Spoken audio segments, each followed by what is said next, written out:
You received a call from an inmate at the Department of Corrections. This call will be recorded and monitored. If you wish to block any future calls of this nature, dial 7 now. To accept this call, press 5 now. To decline this call, hang up. Hello, Miss Lakeisha. How are you? All right, and how's that beautiful daughter of yours? See, I like to hear good news, so keep that coming. Oh no. Yep, I should have known. Got a little bit of bad news tucked away. What's going on? Yeah, I've heard of her, but I haven't really communicated with her or anything. Oh my goodness. Sextortion, that's what they call it out here. Yeah, that's where some person, some scammer, poses as a teenage girl, and or it could be teenage boy, depending on who they're talking to. But they deceive their victim into believing that they're this teenager, and then they get them to send pictures of them, usually nude pictures, and then they'll use that to blackmail them. And sounds like your friend's son fell victim to one of those scammers, and I just wish she hadn't have committed suicide. I wish he'd reached out. But I do have a video on my YouTube channel, and it's called "This Is Kyle Stewart." It's based on a true story about a young man that fell victim just like that, and hopefully some of the younger folks. I mean, it's getting some pretty good play on TikTok, so maybe some of the younger folks will look at it and realize that not everything they see on social media is real. Yeah, I know. It scares me too because they're beginning to, it should be a wall between reality and this social media stuff. I mean, the phrase is very common out there that you don't believe everything you see on the internet. But these people, especially the younger folks, they tend to think that this stuff, especially with pictures and with people can look things up, but this information is just too free. Right, right. So it's really easy to trick them when they get caught up in there, especially if they're lonely and all they do is just communicate on social media. And so this young man, he thought, excuse me, he thought he was talking to a beautiful girl, and it gave him the attention. I'm sure this scammer, he might have used AI. He just said, "Oh, you're so handsome, and I hope I can meet you one day." And when teenagers aren't getting the attention they want at home or at school, they'll fall for anything, and that's what these guys prey on. So it's a shame that he really believed this, and I think we need to look at the parents, and I hope they can watch this video or at least talk to a neighbor or friend or You something have 60 seconds remaining. and get the information about these scammers and what they can do. Sextortion needs to get out there, and I think Dr. Phil did some episodes too, and so there's a few things that's going. But I know with my video, the person said I didn't even know that was out there, and this information needs to be shared. So tell as many people as you can about that. Let them. Parents need to keep an eye on social media because it's not regulated by the You government, have 30 seconds so remaining. they're going to have to do it on their own. No, I mean with a child, there really is no privacy. The parents own the children until they're 18. And it's their responsibility to see to it that they're away from all of this. And tracking their social contacts is perfectly okay. Okay, good. Well, thanks for sharing that. And hopefully your friend will be able to recover Thank quickly. you for using inmate call. Goodbye.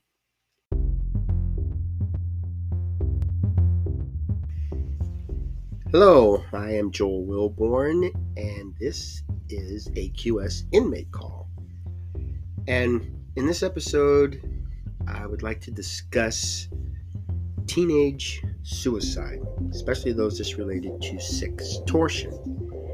In case you haven't heard about it, sextortion is when somebody blackmails a person, kind of like extortion, by using images that were mailed to the scammer under the guise of a girlfriend, boyfriend, lover, a good friend, somebody that this person wanted to have a relationship with and trusted this person. And the scammer will usually create an account or something, put pictures on there. So the victim feels like, wow, I met somebody that's in my age group, somebody that really likes me. I feel comfortable talking to this person. And it's really easy with people, once you understand their situation, to just say what they want to hear.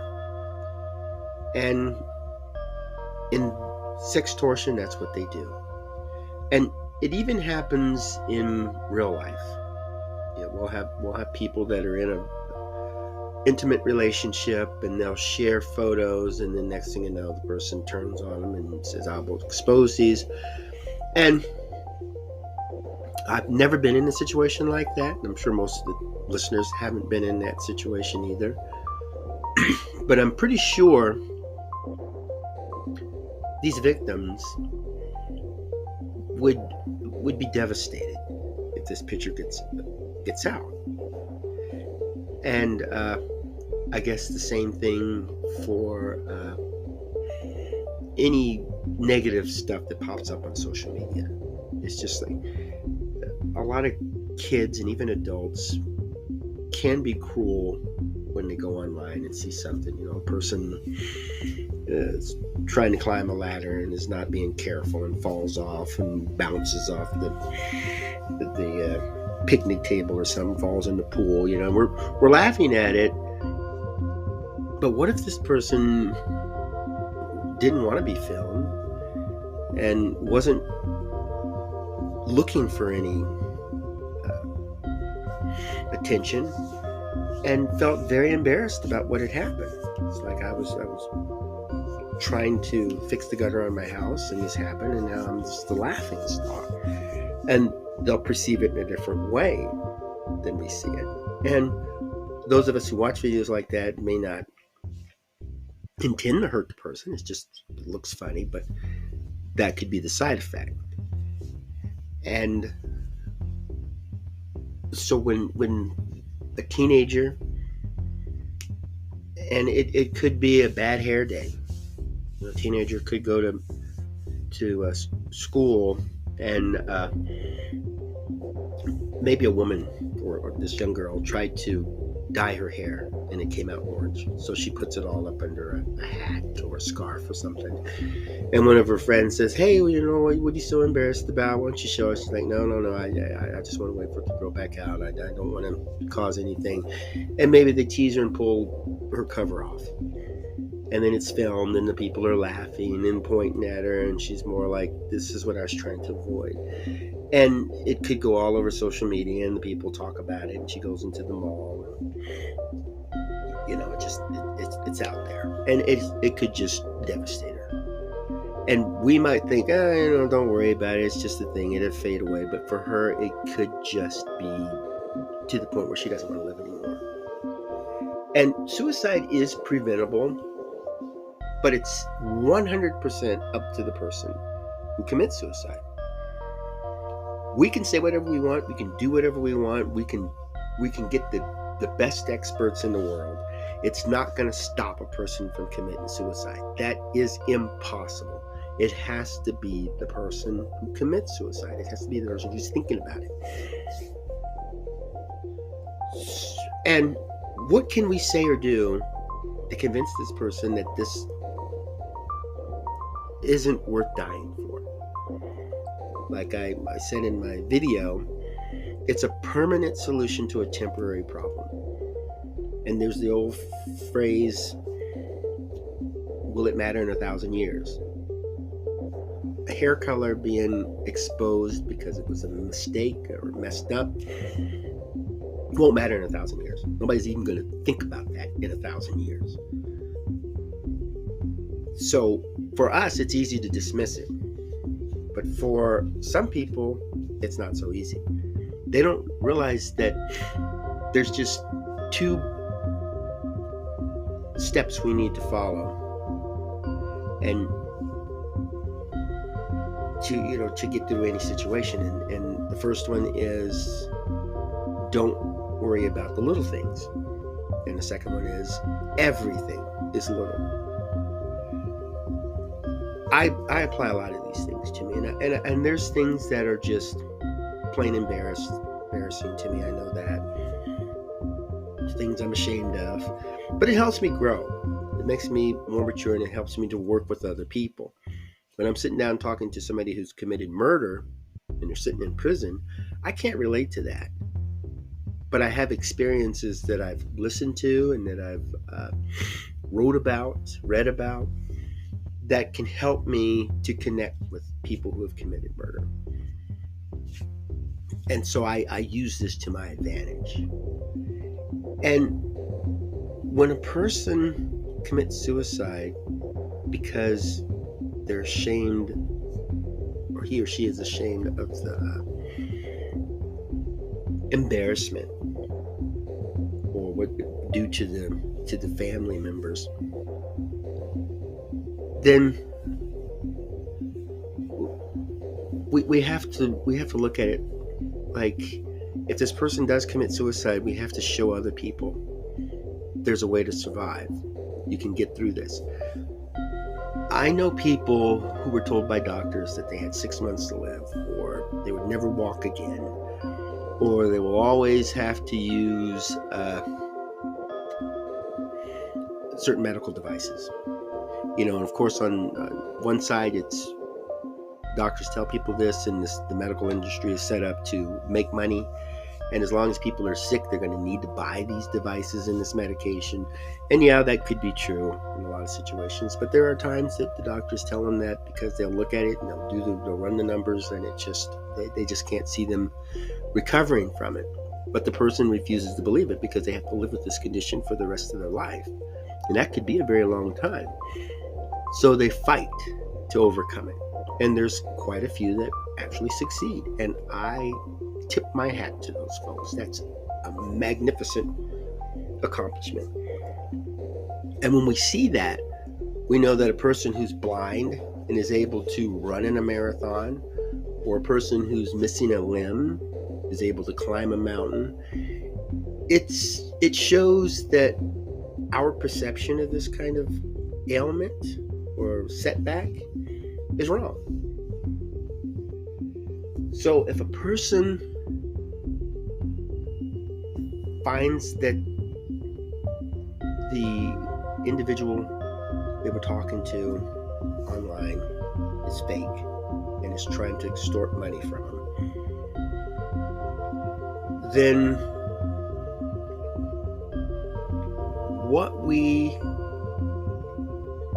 need to look at is, how can this person recover? Now, the story I based this on, a young man met a woman. She sent him personal pictures, and in the end, it was looked at as child pornography. This guy got pictures of a teenage girl in sexual poses and sent them to him. So he's looking at it thinking, wow, look at her. She's beautiful and she's doing this for me. She's posing this for me. He's looking at another teenager. But this teenager could have been, in real life, blackmail too. Or it could be doing it for money, or it could just be thinking that I'm posing for my boyfriend. Maybe they were stolen from a phone. But pornography is illegal in the United States. Well, child pornography is. And so this person who was scamming him committed that crime. And then, so the individual, he looks at it and he's thinking, this impresses me. She went out of her way to do this for me. So she says, well, you send me some pictures. And so he poses, and he might have imitated her. And we can only imagine what he was doing. And then the truth comes out. Give me $3,500, or I'm going to expose this to your family and to your friends. And when you look at models who pose nude or in sexual situations, they're doing it for money. They're doing it maybe because they like their body and they just want to show it off, or it's just something that they admire to do. And as an adult, that's fine. Let them do what they want. And if somebody were to say, I'm going to share these photos, they probably really don't care. And if they pop up all over the internet, they really don't care. Some, it catches up with them.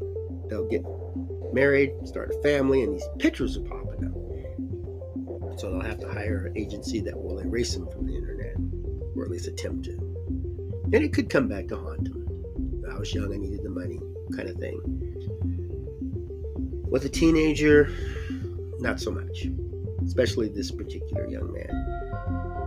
We don't know what was going through his mind. It was enough that he wanted to kill himself. He even left a note to his family. It's like, I can't do this. I'm pretty sure the parents would have been very understanding. They would have been angry, upset, but they wouldn't have dragged his name through the mud. They wouldn't have locked him in his room for a month. It was more or less like, you're a victim. You were scammed. You believed that this was a true love romance. It's not your fault. And whatever you did was because you believed it. And believing something that you hear from somebody that you trust is not a sin. It's not a terrible thing. The bad guy is the one who deceived. And that's what we need to expose. I would like very much to interview somebody who does something like this, that does this sextortion, that tries to get money for tricking a person in these pictures. And it would be nice to talk to a victim who said, I believed this. I wanted to share a photo just like I got. And it turned out that it was just a lie. There are a lot of instances where girlfriends will send nude photos of themselves to their boyfriends, and the boyfriends will send nude photos of themselves to the girlfriend. And it's fine. It never gets exposed. It's gone. I know when I worked for customer service, our person lost his phone, and he said, boy, there were some private, intimate photos on there. Is there a way I could get those back or delete them? And I said, once they're saved on the phone. And he was just like, oh, no, you know. And if somebody finds a phone, finds these photos and publishes them, they didn't have any permission. It was an illegal act. But that's not what the person intended. They wanted it saved on their phone. I've got photos on my phone I don't want shared with the public. But if my phone were hacked, they could pop out there. And I don't imagine I'd go out and commit suicide. It's just one of those things where I'm a victim of a crime. And that's all it is. We are victims. And anybody could do it. I mean, there's people out there that are just pious and they'll never pose for anything and they'll not even look at that kind of stuff, and that's fine. But there's others that enjoy doing that. It's just something that's part of their relationship, and that's fine too, especially if you don't expect it to be shared. And this young man could have gone to his parents and said, I have some terrible news and I feel really bad about it. I sent these pictures to a person I thought was a beautiful young teenager like me, and it turned out it was some guy that was trying to extort some money from me. And I tried sending him some money, and he reduced it a little bit, and then he upped it, and then he said it wasn't going to work, and I got overwhelmed, and I got myself into a bad situation, and I'm very embarrassed. And the parents could have looked at him and said, "This is not you. You were tricked. What you did, there was nothing wrong with it. If you do these things, if you send pictures in a private situation, there is nothing wrong with that." And that's what he believed. But when it turned out that it wasn't, and you have to look at it like this also. If he knew this person was a scammer, like maybe an undercover police officer, then he never would have done anything like that. And so we can't put the blame on him, even if we wanted to. And he certainly shouldn't put the blame on himself. He's a victim. Just like rape victims, they're victims. They were forced into a situation that they didn't want. A lot of them were deceived. This young man was doing what was normal because he was deceived by a person who had no intention of showing him any support, any care. All he wanted was to get money out of him. And I'm sure there's a lot of scammers that get away with it. I don't think they destroy the photos. I think if they get the money, if he had sent him $3,500, I'm sure he just would have packed the stuff away and gone off. And if he'd been arrested in the future, maybe they would have gone through his phone, gone through his computer, and say, "Whoa, look at all these photos." Let's try to identify these people and get these photos to them and tell them what's going on. And maybe if they want to press charges, we can do that. So I wish I'd been able to talk to this person. I'm sure the parents really wish they'd been able to talk to him. But that wasn't the case. Reality is he committed suicide. So let's take his tragedy. Let's take what happened to him and let's expose it. Let's see if we can find somebody, or at least create a situation where the person actually talks to somebody and can get out of this. There's a lot of embarrassing things that happen to us, and we recover. There's a lot of mistakes we make, and we learn and we grow. The thing is, what are you going to do about this mistake? Are you going to keep repeating it, or are you going to learn from it and move on?